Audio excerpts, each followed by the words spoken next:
Aujourd'hui, quand on parle transition écologique, on a tout de suite en tête des enjeux de bilan carbone, de taxation sur des questions environnementales ou des contraintes réglementaires. Comment tu peux nous aider à penser la question écologique d'une manière un peu plus large et aussi en fonction aussi de l'histoire que ce mot a pris dans le temps? Alors effectivement, la question de l'écologie est actuellement abordée via les questions de bilan carbone, donc d'évaluation, mais aussi de taxes, de contraintes. Et c'est une approche qui s'est construite à travers le temps pour pouvoir justement réduire les émissions et pouvoir rendre compte en fait des effets de réduction d'émissions de gaz à effet de serre pour pouvoir témoigner en fait de l'expérience de chaque acteur. Cela dit, c'est une approche qui est assez réductrice dans le sens où l'écologie elle est née des approches scientifiques, mais elle aussi s'est concrétisée à travers les politiques de préservation de la nature, mais aussi des grands référentiels internationaux, je pense notamment avec les limites à la croissance, qui ont été assez importants dans la manière de construire une idée de la nature en général. Ce qui a été sous-estimé, c'est la dimension sociale qui n'a pas pris en compte les conséquences sociales et politiques de ces modes de construction qui a eu pour objectif qui a eu pour conséquence plutôt de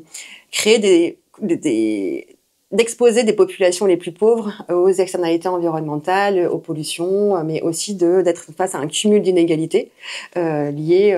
aux inégalités de revenus, liées aux inégalités politiques et liées aussi aux inégalités environnementales et d'aménagement du territoire. Donc on voit que la question de l'écologie, elle a beaucoup été prise sous l'angle de la maîtrise des flux dans une approche très mécaniste de l'environnement et on a complètement délaissé ou marginalisé cette dimension sociale des mouvements de justice environnementaux, mais aussi des mouvements de justice climatique actuellement, qui posent la question d'organisation sociale et démocratique.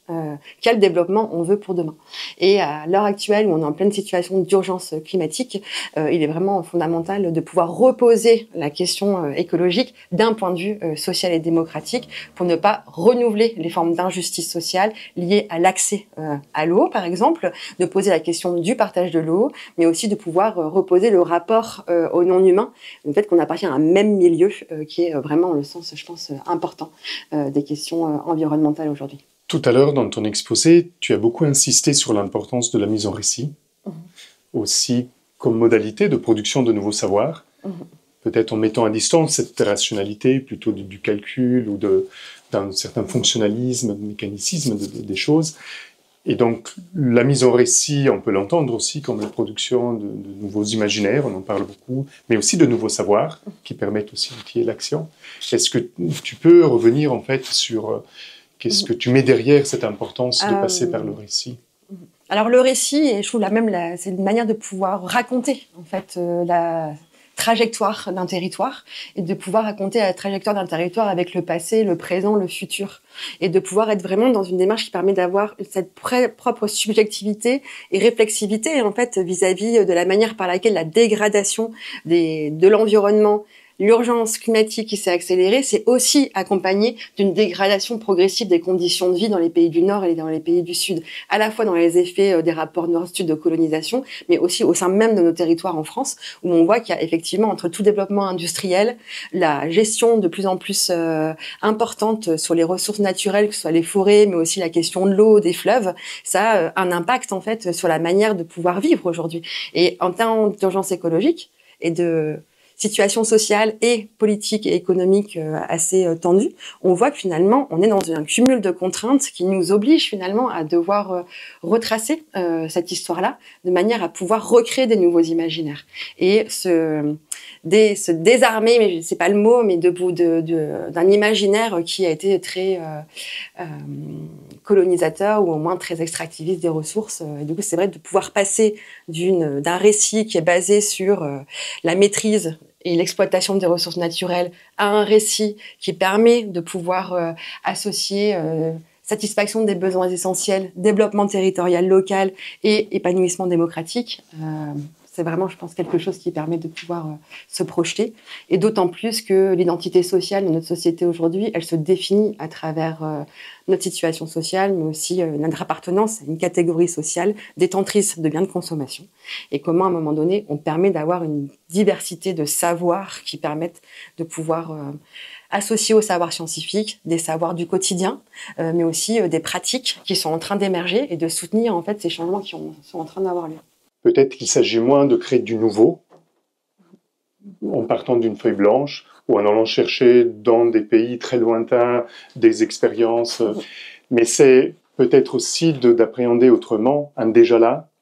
mais qui n'a pas de légitimité, qui est un peu caché, qui est un peu clandestin, qui n'a pas cette reconnaissance, en fait, ce niveau de reconnaissance qu'a un modèle dominant. Et donc, c'est peut-être aussi le fait de redécouvrir ou de découvrir autrement, ou de donner aussi de l'importance et de la légitimité à tout un tas d'expériences et de savoirs, d'actions qui déjà existent et qui existent dans plein de situations professionnelles, dans plein de métiers, qui essayent déjà d'avoir un rapport plus respectueux vis-à-vis du vivant et vis-à-vis des autres. Oui, tout à fait. C'est vraiment comment on crée un espace qui permet de rendre visible ce qui a toujours été invisible. Et ça me semble fondamental, en fait, de pouvoir aussi construire face à un modèle dominant ou un discours dominant ou un discours officiel, une histoire locale qui est déjà là et de trouver juste les méthodologies pour pouvoir déplacer et les rendre plus visibles, plus légitimes et en faire concrètement un positionnement à la fois économique mais aussi politique dans les territoires où des porteurs de projets, des entreprises, des associations et des acteurs engagés vers ou contre l'urgence, pour l'urgence écologique, pourraient à un moment donné se retrouver autour d'un enjeu commun et des ressources ou du vivant de manière générale. Dans cette interface que tu fais avec la question économique, tu as évoqué le fait qu'aujourd'hui, il y a une approche économique qui est plutôt une approche réparatrice, par de la compensation, par de la réglementation, par des taxes, par des dispositifs incitatifs, mais qui viennent plutôt faire attention aux conséquences, alors que peut-être que le vrai enjeu économique, c'est de repenser les raisons pour lesquelles, la cause du problème, comme tu l'évoquais, et donc c'est aussi une autre direction vers laquelle regarder pour penser les questions économiques. Oui, tous les instruments de politique publique vis-à-vis des destructions de l'environnement sont vraiment basés sur cette logique d'indemnisation. C'est-à-dire qu'on peut porter atteinte à l'environnement à partir du moment où il y a une forme d'indemnité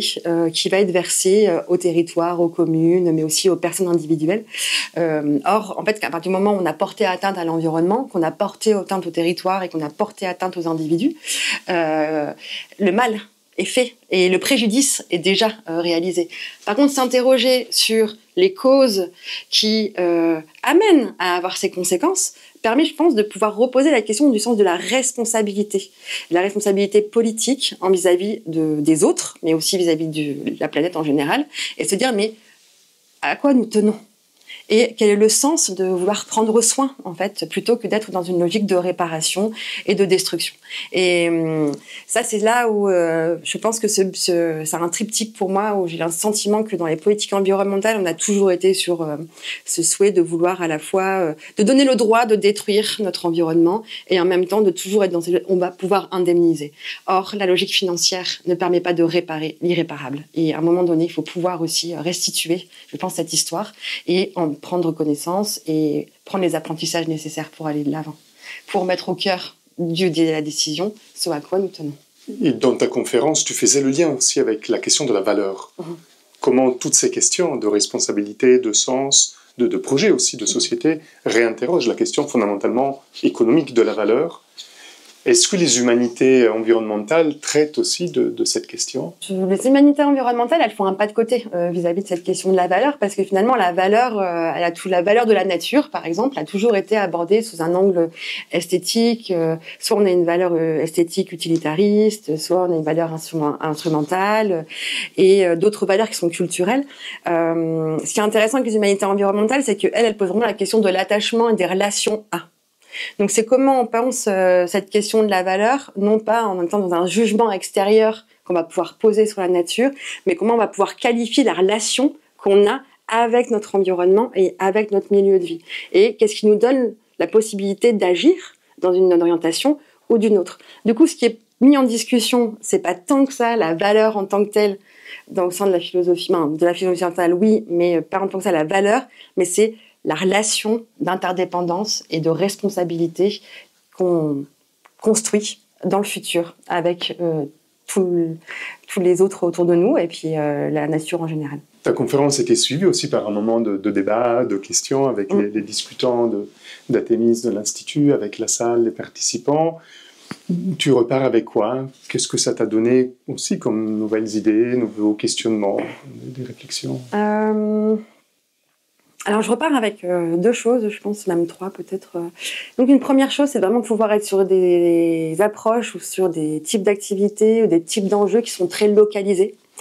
Plus on est localisé et plus on est prêt à pouvoir aussi travailler sur cette mise en récit et puis pouvoir travailler sur ces déplacements de changement de perspective qu'on peut observer par des porteurs de projets, par des acteurs d'entreprise, mais aussi par des acteurs qui sont engagés dans l'administration. Je pense qu'il faut aussi considérer ces différents pas de côté qui sont en train d'être faits par beaucoup d'acteurs.